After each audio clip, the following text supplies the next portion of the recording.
Hey, dear listeners, Jorge and Anfisa, 90 Day Fiancé. Let's go back and watch. Hey, George, hi. How's it going, James? Good, good. Have a seat.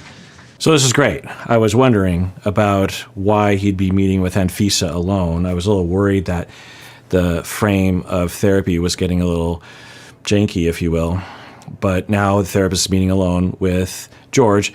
I do this all the time, like I was saying earlier. Even with clients that aren't in high conflict, it can be really helpful to meet alone, particularly in the beginning, to just kind of get the lay of the land. And it also is an opportunity to assess for abuse, because when they're alone, presumably they're safer to reveal to you things, and you would want to know those things up front.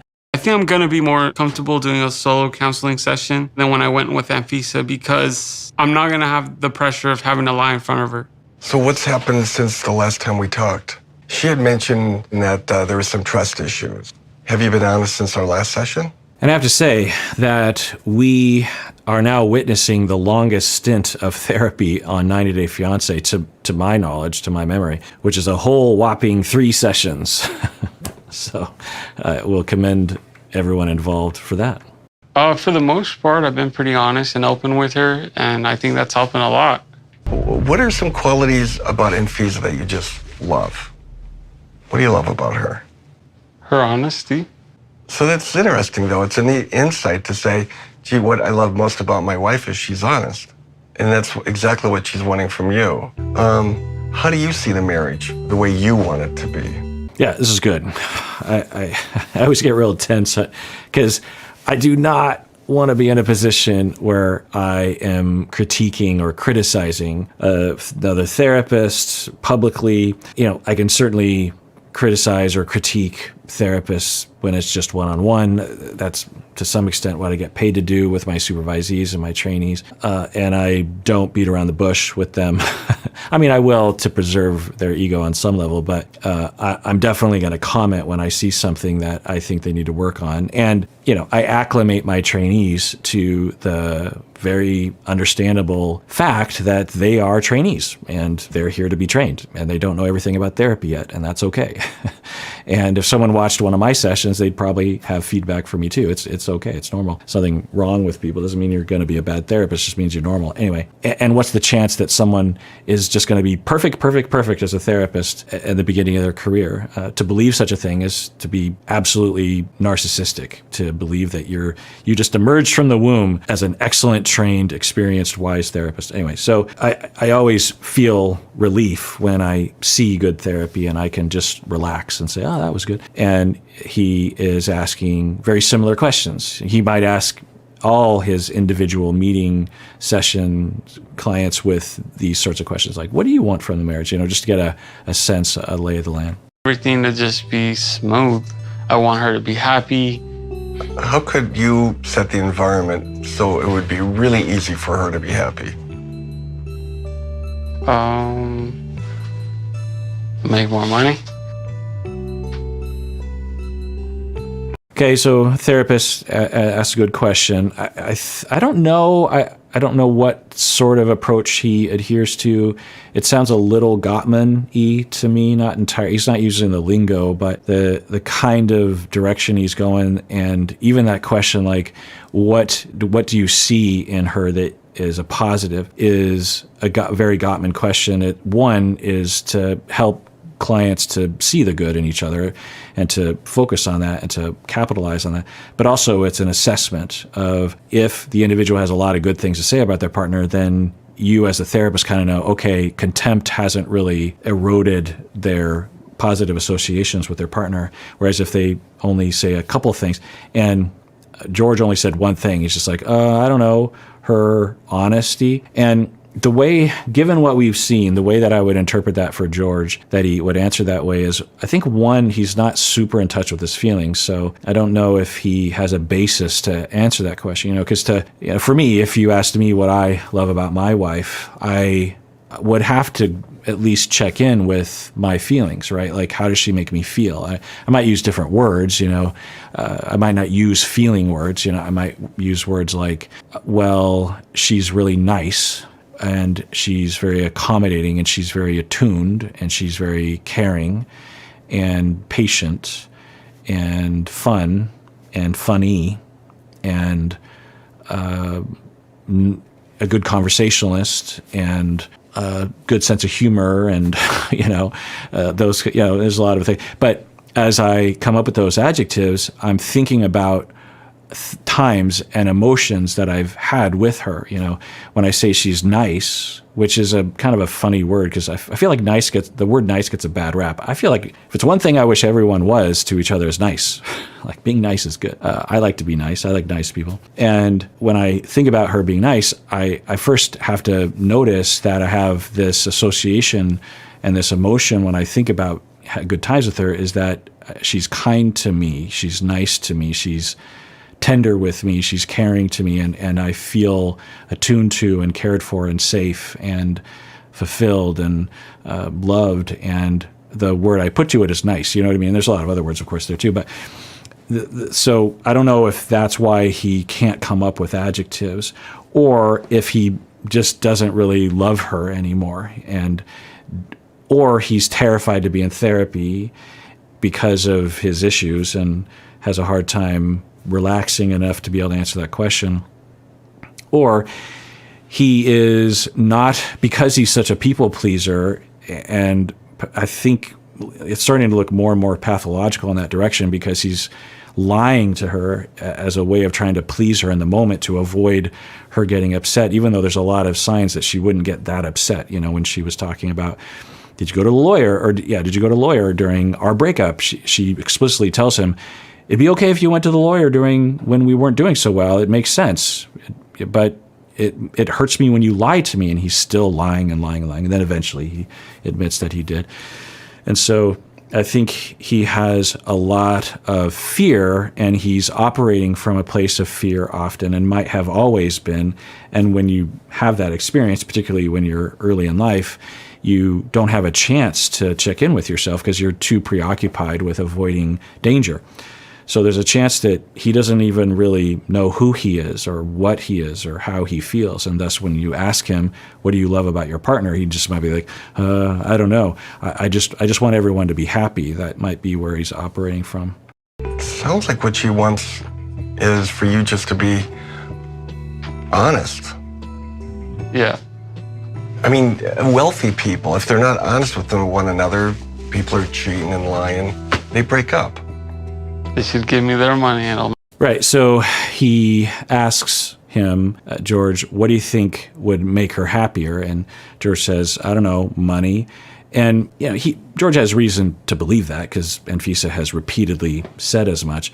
So I don't know why he would say that if he's avoiding dealing with his own issues, or I don't know, or that's even how he sees himself. So that's interesting. I wonder if George actually sees himself as a walking pocketbook for someone to give money to, that his only worth is how much money he has. And certainly the relationship with Anfisa didn't help with that, I don't know. It's hard to know. But then the therapist brings up, well, I think what she wants is honesty. So it's just interesting, the tendency of the sessions, the tone difference, because there's so much to what could be talked about if this was a safe place for George to be like, she hits me. She rages at me and doesn't want me to hang out with my family or friends, and yells at me and screams at me and scares me and threatens me. Like, that information would be helpful to the therapist and would really help him understand. But anyway, so he brings up this honesty thing. And so now I'm kind of worried because this really common belief, and I've been over this before, but just to say it briefly, is when people are dishonest, other people, including some therapists, tend to look at it like a choice that people just go through. It's just like, well, you're choosing to lie. And that, that is true to an extent, but every single time I've had a client that had a problem with lying, there was some logical, legit reason as to why they have that knee-jerk reaction related to their past traumas or current abuse or something, assumptions that they're making, anxiety that they're having. And, when you address that, then you can begin to change the lying behavior. But just telling someone, hey, you're lying, you need to stop, that's akin to the way that people will, sometimes therapists will make jokes with each other when we're talking amongst ourselves, and we'll be like, sometimes you just want to grab a client by the shoulders and shake him and say, knock it off, and we know that that's ridiculous and not helpful, but that's a common reaction that people will have, right? They'll see someone like George, they'll see someone like Anfisa, and they'll just want to grab him and be like, knock it off, that meme of Batman slapping Robin, or the other way around. I think it's that way. As if that's all people need. But if that were true, therapy would just literally be 5 seconds of a therapist slapping someone across the face and going like, stop it. Things are deeper than that. There are reasons why people self-destruct. Sounds like what she wants is for you just to be honest. Yeah.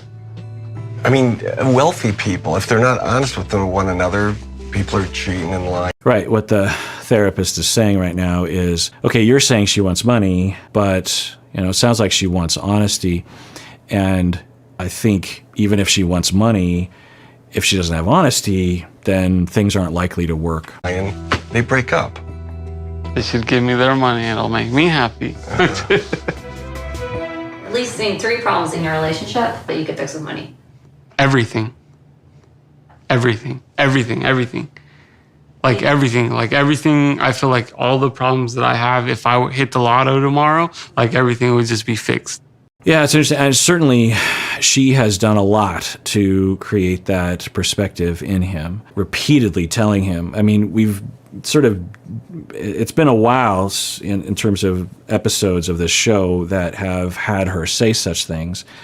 And maybe she has stopped saying those things, but there's a chance she is still saying those things. And, remember all those episodes where she's like, I want the $40,000 dress, and how come you said you were a millionaire and you're not? But, there's been a shift with her. She has, at least on camera, moved away from that language and more toward the lying and wanting to trust him and that sort of thing. So, he's not stupid to have this point of view. I don't think it's true. I don't think it's ever been true. So it's interesting that he sees it that way. And, it's possible that part of it is true, that for Anfisa, she might be a little bit more motivated to try to put up with things because of the values that she has stated. But yeah, even if he won the lotto, I can't imagine. I mean, I don't know. Given what she said in the beginning of the first couple seasons, I guess there's a possibility that she would really, at least temporarily, put up with a lot of problems in their relationship and try harder. But I don't know. She hasn't presented that way recently. And now I'm wondering if, independent of her statements to him, if this is just how he sees the world because of his viewpoint, his worldview, the way he's been treated, or toxic masculinity, or the way he sees women, or something. He's really adhering to that idea that the only problem is the fact that he doesn't have a lot of money, and that would fix all of their relationship problems. What are you going to do with more money that would make a better marriage? Just travel and buy her more stuff. Now, if I were the therapist, I would be skeptical as well. I think the therapist, or I know the therapist, or I don't know, I can't know that, but it seems very apparent that the therapist is skeptical of that truth, that if he just earned more money, it would magically solve all their relational problems. But what I would do is I would set out to assess that. I wouldn't necessarily, especially the way he's kind of digging in on this, I would think, oh, what's going on here? Is this him? Is it her? What's he avoiding? But I wouldn't just go at it head on because they're just trying to argue with him and have a power struggle with him. I would predict or intuit that wouldn't be very helpful. An impulse would be to argue with it. It'd be like, money's not the issue, it's your honesty, or it's something else. There's something else that's going on. But that would be hasty because it could cause him to turtle and say, oh, this isn't a safe place for me to talk about things. Also, who is this person? This therapist thinks he knows our relationship. He hasn't been there when Anfisa has repeatedly told me that all of our problems are because I can't afford buying her things like that. The whole drama here is the fact that I don't have the money that she thought I did. I wouldn't go head on with that, but I don't know. There's different approaches. I don't know. How does that make a better marriage? When we first started dating, like we would go on trips and we would just have fun and forget about all of the problems that I had here, and she would forget all the problems she had at home, whatever it is. You know, maybe that's the answer. Maybe it is just getting away from here. But what if you're traveling all over? It's funny that the books on his bookshelf down below I noticed several. There's certain books that all therapists have. I think he has The Courage to Heal there. There's a couple other books that I recognize. It's just kind of funny that we all have the same books. Here, and she would forget all the problems she had at home, whatever it is. You know, maybe that's the answer. Maybe it is just getting away from here. But what if you're traveling all over and you go out for dinners and all that, and the two people don't like each other because they can't trust one another? I don't know. I feel like it would be different. So what do you want? You want to stay? So it was a good move. I think the therapist was trying to convince him that, look, it's probably not the money. It's probably other things. Trust, one, being one of them.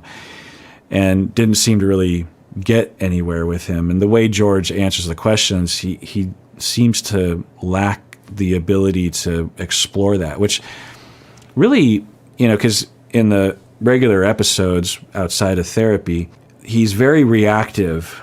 You know, sometimes he's lying, he's trying to appease, and Anfisa is storming out of the tell-all, and he's trying to follow and helping her. And what I always figured was if he were able to relax, there would be something there. But it looks like there isn't. I mean, not that there's nothing there, but that when he's really just focused on himself and a therapist really asking him, you know, giving him some space to talk, that he doesn't have much insight, seemingly. He doesn't have a lot of words for things. He doesn't even really have a lot of motivation to explore. You know, we saw in Anfisa, she would volunteer things and go places, and the therapist is really, George could also be very reluctant. He could just be, I don't want to be here. I'm just going through the motions. It actually kind of comes across that way. But it's interesting to hear the way he responds is actually similar to the way a teenager would respond. You know, some teenagers are very insightful and very talkative and very active in therapy, but on average, especially the teenagers that are forced into therapy by their parents because the kid is getting bad grades or smoking pot at school or something, you know, they might play along. That's sometimes the best you can ask for, is that they'll play along, but they'll give really short answers, and they don't have a lot of insight, and they're not interested in sort of expanding on that insight. And so I think the therapist was getting a little, like, what's going on here?